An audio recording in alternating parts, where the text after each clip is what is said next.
안녕하세요. 사주와 부동산의 추선입니다. 지난 한 주 어떻게 잘 보내셨는지 모르겠네요. 지난주 그리고 이번 주 들어서는 일부 재건축 평형들이 그 정고점이 뚫리는 모습을 보여서 상당한 기대감이 시장에 다시 반영되고 있다는 느낌이 드는 한 주입니다. 다음 주 5월 9일 날 대선이 있는데 대선 이후에 이 시장이 계속 갈지 아니면은 전체적으로 그 새로운 정책의 영향을 받게 될지는 조금 더 지켜봐야 되는 한 주가 될 것 같고요. 포엠플렉스님은 지난 한 주 어떻게 보내셨나요? 저는 일주일 동안에 제 인생이 확 바뀌어버렸습니다. 왜요? 지난주 말에 캠핑을 시작을 해갔고요. 네. 지금 뭐 거의 이번 주는 장비 사느냐고 정신이 없었고, 오늘도 녹음 끝나고 갑니다. 아, 오늘도 그러면 녹음 캠핑장으로, 이후에 네네. 화장을 이렇게 하고 가시는 거예요? 이거 지우고 가야겠죠? 안 그래다가. 자, 그러면 오늘도 그 이번 주 부동산 뉴스를 시작해 보도록 하겠습니다. 자, 첫 번째 기사입니다. 아파트 거래량 같은 통계 상반된 분석이라는 내용인데요. 지금 이게 기사 제목은 아니에요. 지금 4월 달의 거래량, 즉 1, 2, 3, 4월의 거래량을 가지고요. 두 개의 상반된 기사가 나왔습니다. 그래서 하나는 주택시장이 회복세가 완연해서 굉장히 긍정적이다라는 내용과 거래량이 줄고 있어서 부정적이다라는 똑같은 통계를 놓고 두 개의 상반된 기사가 나왔거든요. 그래서 이 기사를 각각 내용을 좀 살펴보도록 할게요. 먼저 그 부정적인 기사, 먼저 긍정적인 기사 어떤 내용인지 말씀해 주세요. 네, 첫 번째 기사는 긍정적으로 봤더라고요. 서울 주택시장 회복세 완연, 강남 아파트 거래량 늘고 강북 매매가 상승세 꾸준이라는 기사입니다. 네, 거래량이 늘고 있다는 그런 말이네요. 네네, 기사에 따르면요. 네. 강남 3구의 아파트 거래량이 3개월 만에 회복했다고 합니다. 물론 봄이 오면서 계절적인 효과가 일정 부분 작용했지만 113 부동산 대책과 금리 인상 등 그간 시장에 부정적이었던 요소들에서 생각보다 일찍 벗어나고 있다는 분석도 제기되고 있습니다. 좀 더 살펴보면은 강남 3구의 3월 아파트 거래량이 1260여 건이었거든요. 이게 3개월 만에 월 1000건대를 회복한 거라고 합니다. 그러네요. 1월에는 760건, 2월에는 한 830건 정도가 거래가 됐고 3월에는 1260건으로 했으니까 회복세가 완연하게 있는 게 분명하네요. 네, 그리고 서울 전체와 비교해도 수치가 높아요. 서울 네. 전체 아파트 거래량은 1월부터 3월까지 4,600건에서 6,800건으로 한 47% 정도 증가했는데요. 네. 이에 비해서 강남 3구는 760건에서 1260건으로 65%가 늘었습니다. 그럼 전체적인 기사 내용을 종합을 해보면 1월, 2월에 비해서 1월보다 2월이 늘었고 2월보다 3월의 거래량이 늘었기 때문에 전체적으로 이제 거래가 회복되고 있다. 네네. 시장이 뭐 이런 113 내용인 거죠. 충격에서 회복하고 있다. 그렇게 보고 있는 것 네, 같습니다. 그런 내용이고요. 조정 변수로 꼽혔던 부분들이 그 시장에서 생각보다 우려로 작용하지 않았다. 그 이유를 살펴보면요. 입주량 증가가 많이 나타나지 않았고 아직은 이제 하반기에 보통 네. 이제 경기도 입주가 몰려 있거든요. 그래서 네. 아직까지 입주량 증가가 많이 나타나지 않았고 금리 역시 아직은 버틸 수 있는 그 분위기이기 때문에 그 113 충격에서 회복하고 있다. 뭐 이제 이런 기사인 것 같아요. 네, 특히 강남 같은 경우에는 그 자산가들의 투자 수요가 대기하고 있기 때문에 시장 자체를 아래서 떠받쳐주고 있는 것 같기도 합니다.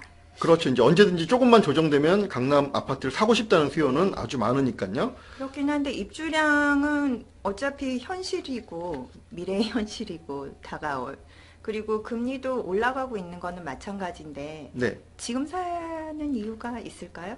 그거는 뭐 개인적인 판단이시니까 이유가 없다라는 표현은 또 그것도 말이 안 될 것 같아요. 그거는 그러네요. 각자 이제 판단하시면 되는 거죠. 네네. 그러면 이번에는 똑같은 통계를 가지고 부정적인 기사 한번 살펴보겠습니다. 네네. 두 번째 기사 같은 경우에는 부정적으로 봤는데요. 4월 서울 아파트 거래량 전년 대비 12% 감소, 4개월 연속 둔화라고 합니다. 제목부터 아까랑 정반대죠? 그러네요. 제목만 봐도 부정적인 내용이라는 게 딱 느껴지는데. 네.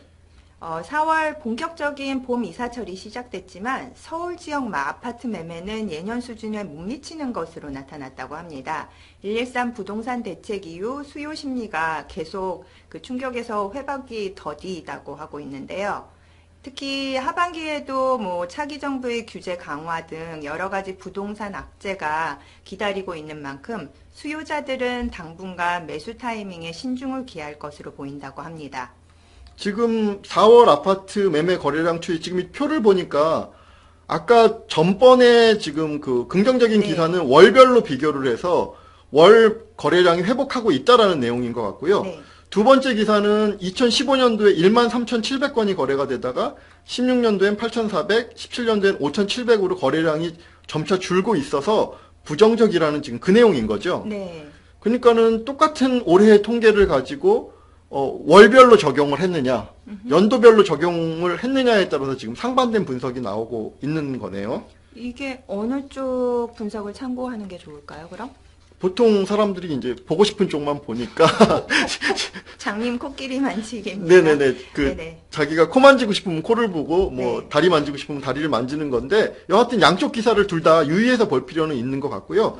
기사를 조금 더 살펴보면, 이 기사에서는요, 실질 금리 인상에 대한 부담도 아직도 존재하고 있고, 또 이제 가계 부채 대책에 대한 여신도 점점 강화되고 있잖아요. 네. 그리고 차기 정부의 정책 스탠스 변경이 있을 것이다.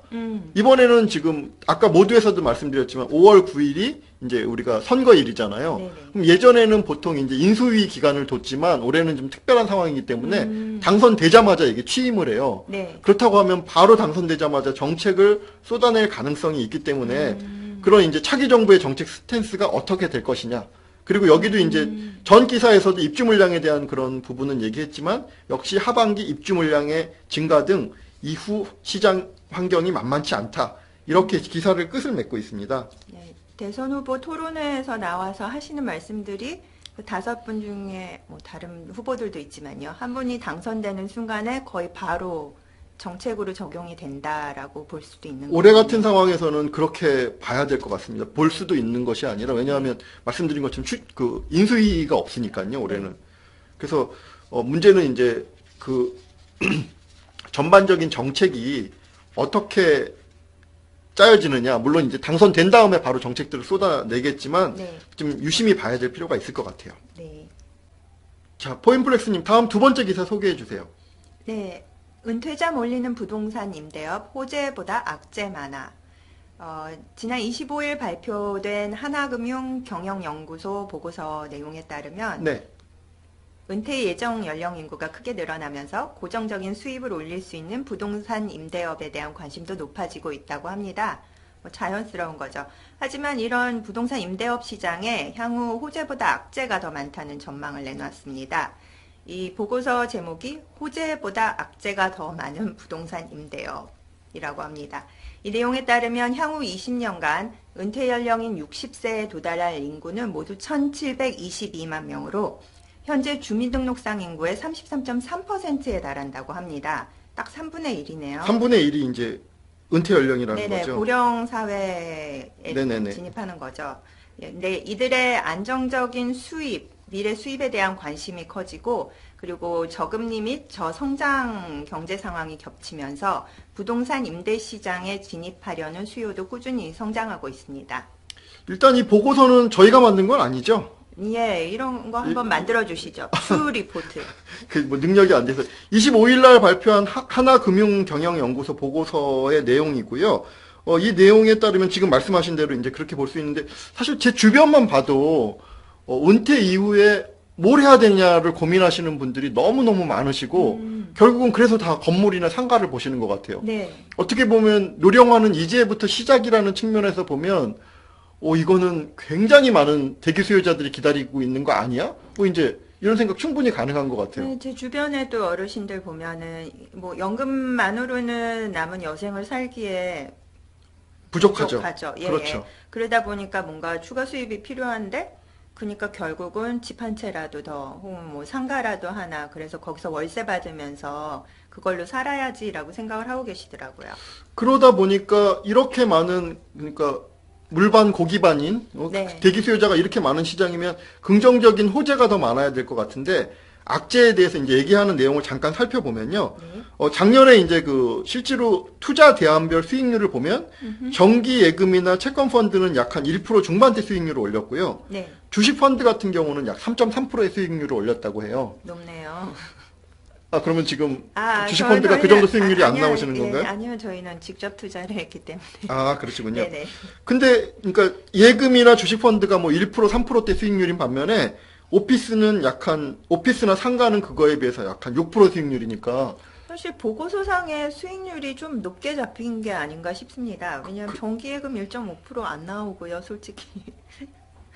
이제 뭐 세금 빼고 어떻게 어느 정도 이렇게 한도 내에서는 가능할지 모르겠지만 전체 금액이 그렇게 나오지 그러네요. 않은 걸로 오피스나 알고 상가도 있어요. 사실 6% 수익률이면 조금 높이 잡힌 듯한 느낌은 5%면 있거든요. 아주 좋죠. 근데 실제로는 5%대가 잘 안 나오는 걸로 알고 있었거든요. 특히 자, 작년 같은 경우. 일단 보고서는 믿고 네네. 예. 뭐 오피스나 상가는 6%대 수익률을 기록하다 보니까 아무래도 예금이나 채권 펀드보다 약 한 2배에서 3배의 수익률을 기록했다라는 거죠.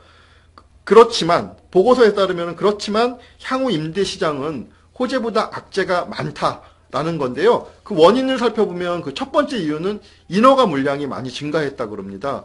그래서 표를 보시면 10년, 11년, 12년, 13년 그리고 16년까지 그 상업용 건축물의 인허가 현황이 나타나고 있는데요. 10년부터 14년까지 거의 뭐 비슷하다라고 보면은 15년에는 이 비슷한 양이 약 한 60%가 증가했고요. 16년에는 약 한 50% 정도가 증가했어요. 15년과 16년에. 그러니까는 인허가가 60%, 50%가 증가했다는 얘기는 허가를 받고 상업용 건물은 보통 한 1년에서 2년 후면은 실질적인 물건이 되니까 1, 2년 후에는 이 정도의 물량이 증가한다. 그래서 일단 인허가 물량이 너무 많아. 공급이 많다는 얘기죠, 결국은. 네. 네, 그리고 이제 두 번째로 보면요. 그럼에도 불구하고 얼마 전에 혹시 기사 보셨는지 모르겠는데 최근에 국민들이 느끼는 어떤 경제 고통 지수가 최고치를 찍었다라고 이제 그 기사 보셨죠? 그리고 자영업 하시는 분들은 요즘 너무너무 힘들다. 힘들다고 절대로 자영업 뛰어들지 말라고 그렇게 말씀하시더라고요. 근데 또 어제 그제 또 기사를 보면 경제 성장률이 원래 1, 4분기 0.6이었는데 0.9까지 올라가면서 기대 이상의 회복세 그리고 수출도 최근에 굉장한 회복세를 나타나고 있어서 뭐 아주 경기가 좋아진다라는 또 그런 일부의 의견이 있거든요. 작년 경제 성장률 같은 경우에는 부동산 시세가 올라간 게 크게 작용했을 것 같고요. 네. 그리고 올해 같은 경우는 실제로 뭐 반도체나 이런 네네. 장치 산업들의 그 어떤 수출이 늘어난 거는 그건 분명한 것 같아요. 근데 그거는 그 장치 산업에 투자한 대기업 같은 경우에 혜택을 보는 거고 실제로 근로자가 그렇게 많이 필요하지 않은 장치 산업이기 때문에 그 페이를 받는 그 근로자의 수는 상대적으로 적으니까 결국은 사람들이 쓸 돈은 그렇게 많지 않게 되는 거죠. 그렇죠. 이제 결국 낙수 효과가 잘 이루어지지 네. 않았다. 뭐 이렇게 보는 게 맞을 것 같고 실제로 우리 주변에서 보면 지금 경기 좋다고 하시는 분들은 저는 뭐 거의 저는 보지 못한 것 같아요. 작년에도 올해도 경기 좋다는 분은 저도 뵌 적이 없습니다. 네, 그렇다 보니 상가 같은 경우는 이제 어떤 물량의 증가가 분명하게 있었고 네. 또 상가 임대료가 하락세를 지금 기록을 하고 있어요. 그렇죠. 그리고 공실률이 전체적으로 낮아지지 않고 있거든요. 실제로 상가 임대료를 보시면 임대료 표를 보시면 16년도에 들어와서는 임대료가 오히려 지금 마이너스 0.6, 마이너스 뭐 1.2까지 이런 식으로 지금 떨어지고 있거든요. 이렇다 보니까 공급은 늘고 경기가 전반적으로 좋지 않기 때문에 상가 임대료가 하락하니까 앞으로 투자의 호재보다는 악재가 많다. 이런 이제 그 기사의 내용입니다. 네, 작년부터 보면은 그 권리금도 못 받고 결국 정리하시는 분들도 몇 팀 봤었거든요. 네. 그러니까 제가 보기에는 앞으로도 별로 부동산 임대업이 당분간은 그닥 좋을 것 같지가 않은데요. 그리고 이제 자영업자들이 요즘 너무 어렵다라고 하니까 그 자영업자 같은 경우는 그 금리 상승을 앞두고 있잖아요. 전체적인 큰 흐름으로 보면 단지 이제 속도의 문제일 네네. 뿐이죠. 그러다 보니까는 자영업자 자산 구조가 금리 상승기에 더 취약하거든요. 왜냐하면 그 지금 대출을 많이 받아놓은 상태에서 금리가 상승하면 우리가 쓸 돈이 없잖아요. 네. 그렇다 보니까는 민간이 소비가 위축되고 그러면은 자영업자들한테 쓸 돈이 없으니 그게 매출 감소가 되는 거죠. 네. 그로 인해서 자영업자들의 폐업이 상승하면 임대료를 놓는 입장에서는 그게 낭패가 되는 거죠. 늘어나니까 예, 그러네요. 예. 그래서 이제 그런 면에서 호재보다 악재가 많다. 그러니까 전체적으로 보면은 일단 인허가 물량 증가, 그리고 상가 임대료의 하락세고, 또 장기적으로 금리 상승을 염두에 두고, 전체적인 그런 가닥을 잡은 그런 보고서라고 보이네요. 그러면은 예를 들어 하지만 은퇴 연령에 도달하시는 분들은 어쨌든 어떤 식으로든 현금 흐름을 발생을 시키셔야 하니까요. 수입이 발생이 돼야 되니까요. 그런 분들은 그러면 상가용, 그러니까 상업용 부동산보다는 주거용 부동산에 투자하시는 게 맞을까요? 그런 의미는 아닌 것 같고요. 지금 이제 아닌가요? 2, 3년 동안 가격이 가파르게 올라왔으니, 네.